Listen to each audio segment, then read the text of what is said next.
I'm just going to say this. Any media person that I see in person for the rest of my life who try to tell me LeBron James is good as Michael Jordan, I'm just going to slap the hell out of him right on the spot.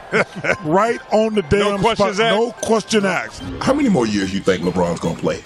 And can he continue to play? I mean, he averaged 25, 8, and 7 in year 21. How many more years can he play, and how many more years can he play at the level at which he's currently playing? I hope he retires soon. Charles Barkley just sent a crazy message to LeBron James, and it didn't come out of nowhere. It came right after a game that completely flipped the energy of this series. The Los Angeles Lakers were supposed to take control. Instead, they walked off their own court looking unsure, out of rhythm, and honestly a step behind the Houston Rockets. And that's when Barkley stepped in, not just with analysis, but with a message that felt personal, direct, and a little uncomfortable. Because this wasn't just about one bad night, this was about what that loss revealed, the way the Lakers played, the way they closed the game, and more importantly, what it said about LeBron at this stage of the series.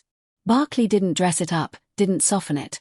He basically warned everyone watching that something is shifting, and if the Lakers don't fix it immediately, this could turn into something way bigger than just a tough loss. Now, let's set the scene properly because context matters. The Lakers came into Game 5 at home in a position where most people expected them to take control of the series. Instead, they got outplayed by the Houston Rockets, not just edged out, but outplayed. And yeah, there was a moment where it looked like Houston might collapse late when the lead shrunk down and the Lakers cut it close, but even then, it never really felt like LA was in control. It felt like Houston was dictating everything and the Lakers were just reacting.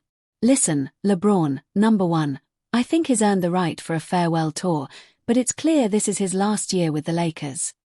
They're going to move on, and I think that's the right thing to do. At some point, you got to turn the team over to Luka and Austin. This is where it gets dangerous, because when you lose like that at home in a playoff environment, it doesn't just count as one loss, it changes the entire tone of the series. And that's exactly what Barkley picked up on immediately. He didn't waste time sugarcoating it. He went straight to the core issue. He basically said, look, Houston has outplayed the Lakers from multiple games now. Even in the games LA won early, they were holding on, not dominating. And that's a huge difference. The Lakers are not full strength. LeBron is wearing down. Let me tell you that, LeBron's wearing down. You know, I saw all these idiots and fools on television. LeBron's playing great for 41-year-old in Game 1 and Game 2. And he played great in Game 1, too. But when you get older, the longer the series goes, his efficiency is coming down. Here's the part nobody is talking about. Barkley wasn't just analyzing the game. He was calling out LeBron directly without even needing to say his name in every sentence. When he said, LeBron is wearing down, that wasn't a casual observation, that was the message. That was the headline. Because LeBron started the series strong, playing at a high level, controlling tempo, making the right plays, but as the series has gone on, his efficiency has dipped. And that's exactly what happens with age. No matter how great you are. This is where young players usually make a mistake. They think greatness means you can defy time forever. But playoff basketball doesn't work like that.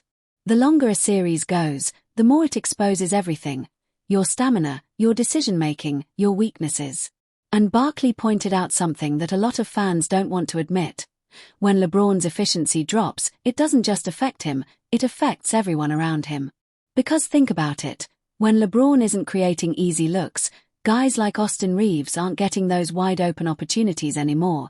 The spacing changes, the rhythm changes, and suddenly the offense starts to look stagnant. That's exactly what we saw late in that game. The Lakers went into what Barkley and even Shaquille O'Neal called hero ball, isolation plays, forced shots, hoping for a big three to save the moment instead of building consistent offense. This is where it gets dangerous, because hero ball doesn't win playoff series. It might win you a game here or there, but over a 7-game stretch, it gets exposed. And Barkley made it clear. He said he hates watching the Lakers play like that, especially late in games, because it shows a lack of discipline, a lack of structure, and most importantly, a lack of killer instinct. And that's the part that really hit hard, the killer instinct, because this wasn't just about strategy, this was about mentality. Barkley questioned why the Lakers came out flat. No energy, no urgency, no intensity. In a game that could have put serious pressure on Houston, they looked passive. And when a team plays like that in the playoffs, it sends a message, not just to fans, but to the opponent. Here's the part nobody is talking about. Houston now believes they can win the series. And that belief is everything, because once a young team gets confidence, especially against a veteran team, things can flip very quickly. Barkley even said it straight up, the Rockets have the momentum now. And if you understand playoff basketball, you know momentum is real. This is where it gets dangerous, because Barkley didn't stop there. He basically predicted what's coming next. He said if the Lakers are going to win the series, it's going to go to Game 7, and even more boldly, he suggested that LA isn't winning Game 6. That's not just analysis, that's a challenge. That's putting pressure directly on LeBron and the Lakers to respond. When it get to a point they're like, we have LeBron and we have older players and we have Luka who plays super minutes. We're not going for this game. We're allowing this game to get out of hand. And so where OKC, they be bringing in younger guys. And then you look at what Houston can do with this advantage.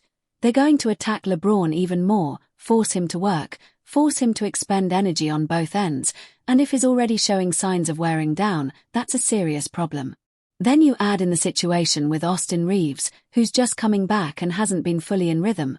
Houston is going to target him defensively, test his conditioning, test his confidence. This is where young players usually make a mistake. They underestimate how ruthless playoff adjustments can be. Houston isn't going to play nice. They're going to go straight at the weak points. That's what Barkley was hinting at. That's what great teams do. Now, to be fair, there is still a path for the Lakers. Reeves could bounce back. He could have that I'm back moment where he finds his rhythm, starts scoring aggressively, and takes pressure off LeBron. That's the hope. That's what Lakers fans are holding on to. But hope isn't a strategy, and Barkley made that clear. Here's the part nobody is talking about. This entire situation is now bigger than just winning a series. It's about legacy. Because if the Lakers lose this series after being in control early, it changes the conversation around LeBron, and not in a good way. There's already talk about what it would mean if he blows this lead. People are already debating whether it should impact his legacy. And let's be real, it will. This is where it gets dangerous because we're talking about history now. If the Lakers collapse, this becomes one of those moments that gets replayed over and over again. Not just in highlights, but in debates, in comparisons, in every GOAT conversation moving forward. And it's not just about LeBron either. It affects the entire team, it affects coaching decisions, it affects how this roster is viewed going forward. Because blowing a lead like this isn't just a loss, it's a statement. Here's the part nobody is talking about. Game 6 is now a must-win, not just strategically, but psychologically. Because if the Lakers lose that game, they're walking into Game 7 with doubt. And doubt is the most dangerous thing in sports because once you start second-guessing, everything slows down. Your shots, your decisions, your confidence. Look at our dead numbers are coming down too, right? They didn't have the 24 turnovers they had in Game 4, but they turned it over 15 times for 18 Houston points. And this one here is J.J. Redick. Meanwhile, Houston walks in with nothing to lose, and that's the most dangerous type of team. A team playing free, with momentum, with belief. Because if they lose, people will say they fought hard, but if they win, they make history. This is where young players usually make a mistake. They think pressure only exists on one side, but pressure shifts. And right now, it's sitting squarely on the Lakers. So now the question becomes simple. How does LeBron respond? Because this is where legends are defined, not when everything is going right, but when things start slipping, when momentum turns, when critics get loud. And Barkley's message, it wasn't just criticism, it was a test. So I'll leave you with this. If the Lakers lose this series, does it actually change how you view LeBron's legacy? Or do you see it as just another chapter in a long career? Because if Barkley is right, we might be watching one of the most defining moments of LeBron's career unfold right now.